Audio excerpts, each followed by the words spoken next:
What's going on, everyone? I'm your host, Mike Nickus, and you're watching The Week in Neurodiversity. Opening this week is a story out of Tennessee where an entrepreneur with Asperger's has launched a food truck business to give jobs to those with disabilities. Funded by money saved and an entrepreneurship award of $12 grand, she plans to launch a food truck called Teresa's Twists, pretzels with a purpose.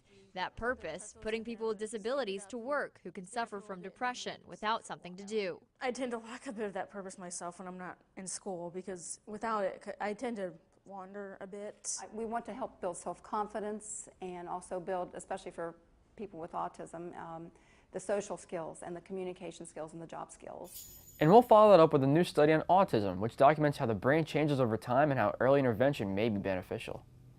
Researchers at Barrow and Sark have launched a longitudinal study, a study over time, to document brain changes in autistic adults. There are subtle differences between typically developing individuals and subtle differences across age groups that will turn around and inform what we need to do by way of treatment to help individuals live more independently for longer periods of time.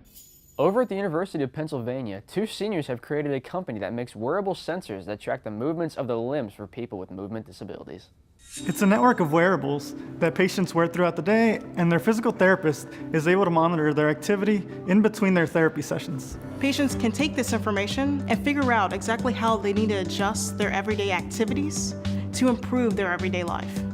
Now let's move over to Utah, where moms are coming together to hike in a battle against postpartum depression. The climb is symbolizing the healing from postpartum mood and anxiety disorders, because healing is not linear and it's not flat. It feels like one day you have a good day, the next day you have a few bad ones. It symbolizes me overcoming that depression and climbing out of the darkness, proving that I'm okay and that I am a good mom even though I suffered a mental illness. Next up, Shark Tank star Kevin O'Leary talks about growing up with dyslexia. That's when a teacher came to him with a new theory, one that would help Kevin overcome his learning disability.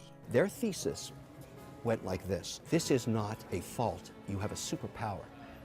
And when you're that young, you buy into that, it gives you the confidence you need. And that's what occurred to me. She gave me that confidence. And what better way to finish this week than with this heartwarming story?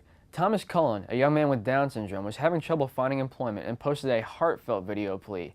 And soon after, the young man was hired to work in his dream job. My message for the watermill is great to have me here. Great people and they're nice and caring.